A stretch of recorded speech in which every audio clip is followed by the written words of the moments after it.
Hello students, today we will start with the 12th subject called secretarial practice, and we will start with the first topic, that is introduction to corporate finance. ये subject का weightage carries 17 marks in board. So you need to understand that this topic is very much important from your exam perspective. Fine. So today we will just have an introduction that what is corporate finance. So when we say about corporate, so corporate means what? It means company, or you can say companies, in which way you are comfortable. So if you are saying company or you are saying companies, तो सबसे पहले ये दिमाग में आएगा कि sir company form कैसे होता है, मतलब हम किस चीज को कंपनी कह सकते हैं. जैसे हमने सुना है कि सर बहुत सा कंपनी प्राइवेट लिमिटेड होता है, बहुत सा कंपनी सिर्फ लिमिटेड होता है, बहुत सा कंपनी गवर्नमेंट कंपनीज होता है. तो ये कंपनी बनता कैसे है? It's an excitement to know that how company is formed. So basically today we will just have an introduction कि how the company get formed, और उस कंपनी में फाइनेंस मतलब हमारे लिए क्या होगा? कैपिटल. ये वर्ड तुमने पढ़ा होगा 11th के अकाउंट्स में कि कैपिटल है. कैपिटल मतलब क्या होता है? जो बिजनेसमैन पैसा लेके आता है बिजनेस में, इन्वेस्ट करता है, that is what called capital. So what is company, how it is formed, और फिर उस कंपनी को चलाने के लिए पैसा, फाइनेंस, कैपिटल कहां कहां से कंपनी लेके आएगा, that is what the whole topic talks about. मैं वापस रिपीट कर रहा हूं, this topic has 17 marks in board, so it is very much important for you to understand the intensity of this topic. ठीक है. सो corporate company क्या है, company कैसे फॉर्म होगा? So according to companies act 2013, ये कानून है जिससे कंपनी क्या होता है, चलता है. तो इसमें लिखा है कि if you want to start a company, तो सबसे पहले there would be a person who is called promoter. Who is called promoter. ये याद रखना, for FIB it will be going to come. Dash is the first person who comes into the company at the time of registration. फिर आप कोई भी company के बारे में बात करो, whether you talk about public company or you talk about private company or you talk about government company, any company, if you are trying to form, the first person who is going to come in the company is promoter. तो सबसे पहले आ गया promoter. तो sir ये promoter क्या ला रहा है company में? तो कंपनी में प्रमोटर लेके आता है आइडिया. क्या लेके आता है? आइडिया. क्या लेके आता है? Idea. So what comes with promoter in the company is what? Ideas. ठीक है. Now what is idea sir? Idea means in a layman term, अगर सिंपल भाषा में समझने की कोशिश करो तो आइडिया मतलब व्यापार चालू किस चीज का करना है, हमें बिजनेस किस चीज का करना है.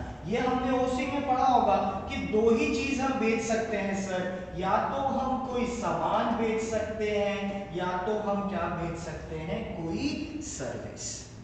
तो बिजनेसमैन, प्रमोटर जो ऑर्गेनाइजेशन स्टार्ट कर रहा है, कंपनी स्टार्ट कर रहा है, उसके पास दो ऑप्शन है. He comes with an idea to start the company and he will going to और she will going to sell goods, या वो क्या बेचेगा?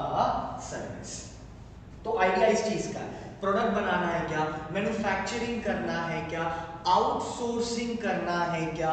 जैसे Zomato, the best example of service industry. ये भी तो कंपनी है, ठीक है. जोमैटो भी कंपनी है, जोमैटो भी बिजनेस कर रहा है. तो वो किस चीज का बिजनेस कर रहा है? वो सर्विस कर रहा है, वो फूड डिलीवर कर रहा है. वो खाना बना नहीं रहा है, वो खाना दे रहा है, आप तक पहुंचा रहा है। तो वो किस चीज का बिजनेस कर रहा है सर? डिलीवरी का। तो डिलीवरी किस कैटेगरी में आएगी? सर्विस में। ऐसे ओला का example you can take, Rapido, and number of examples you can take, जहां पर कंपनी का जो प्रमोटर है he comes with an idea to start the organization or firm or business, anything.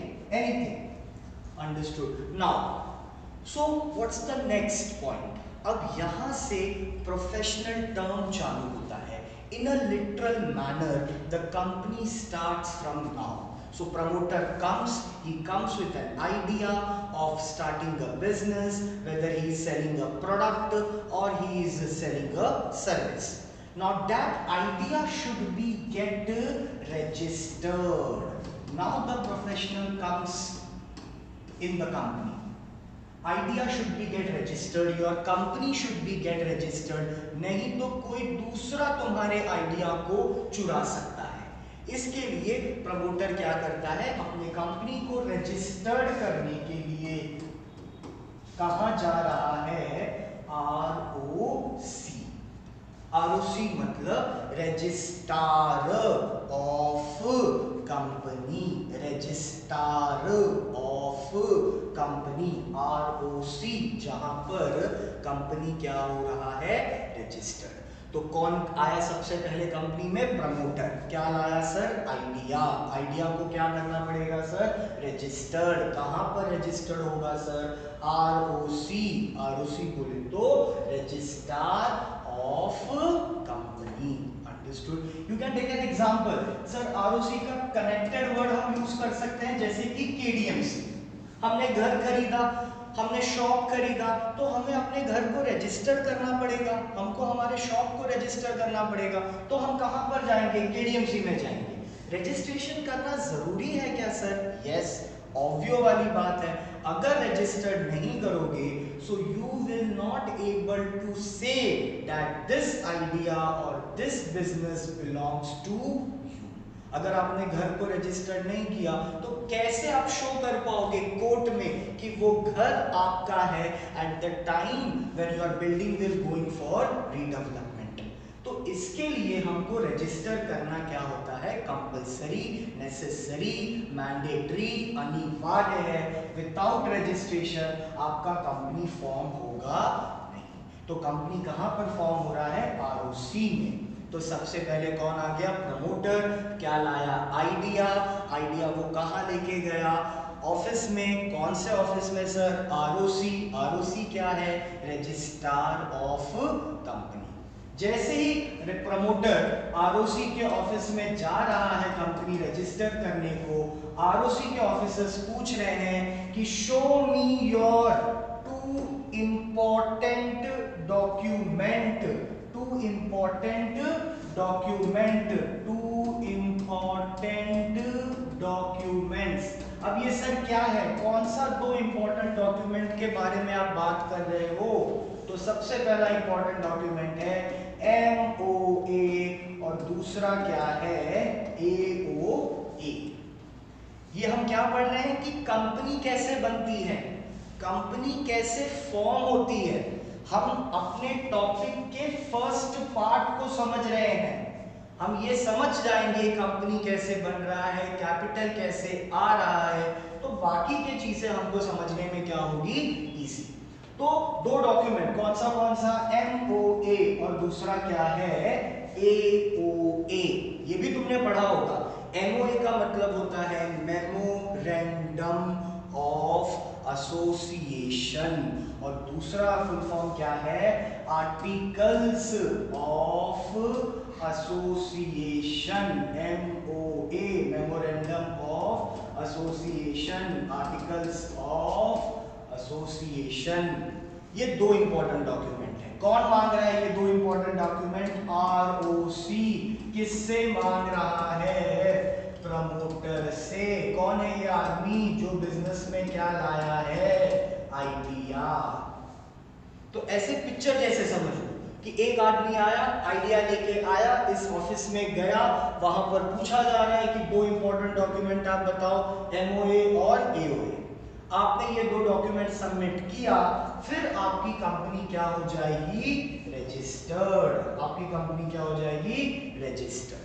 फिर अब दो डॉक्यूमेंट आपने सबमिट किया, कंपनी रजिस्टर्ड करवा लिया आपने अपने नाम पर। इसके अलावा और वो क्या पूछ रहा है कि भाई आपके कंपनी का नाम क्या है? So name of your company, what will be the name of your company? The name of your company should be unique. Unique का मतलब क्या होता है? अलग। सेम नाम नहीं होना चाहिए, नहीं तो सेम नाम की कंपनी होगी तो फिर वो रजिस्टर्ड होगा नहीं। अंडरस्टूड? टाटा एक ही है ना, टाटा सॉल्ट भी एक है, टाटा मोटर्स भी एक है, टाटा स्टील भी एक है, सब जगह पर टाटा है। बट क्या कोई और टाटा बोल के कंपनी स्टार्ट कर सकता है? नहीं। Apart from Ratan Tata? नहीं। क्यों? क्योंकि उन्होंने अपने नाम को क्या किया है? रजिस्टर्ड। अंडरस्टूड? तो सबसे पहले आपको नाम डिसाइड करना है और name should be unique. Clear? तो नाम आपका डिसाइड हो गया। अब now he will again ask whether you want to start a private limited company और you want to start limited company. तो अब दो टाइप की कंपनीज आ गए, एक होगा PVT.LTD और दूसरा होगा सिर्फ LTD। LTD मतलब क्या होता है? Public company. LTD मतलब क्या होता है? Public company. अंडरस्टूड? एक बार वापस रिवाइज कर लेते हैं कि सबसे पहले कौन था, कंपनी कैसे फॉर्म हुआ। तो कंपनी फॉर्म हुआ, the first person who comes into the company is promoter. So what he comes with? He comes with an idea. Why? Because you need to start a business, so there has to be some idea of which type of business you want to do, whether you want to sell a product or you want to sell a service. So that is what an idea. So he comes with an idea and then he goes to which office? ROC. That is what? Registrar of Companies. Why he is going to ROC? So he want to registered his company. So when he will going to register a company, ROC will ask, give me the name of your company. The name of the company should be unique. It should not be same. And then it will be given an option. आपको option दिया जाएगा कि sir आपको private limited company चालू करनी है या कौन सी कंपनी चालू करनी है? पब्लिक, सिर्फ लिमिटेड। अंडरस्टूड? पक्का? समझा क्या? चलो।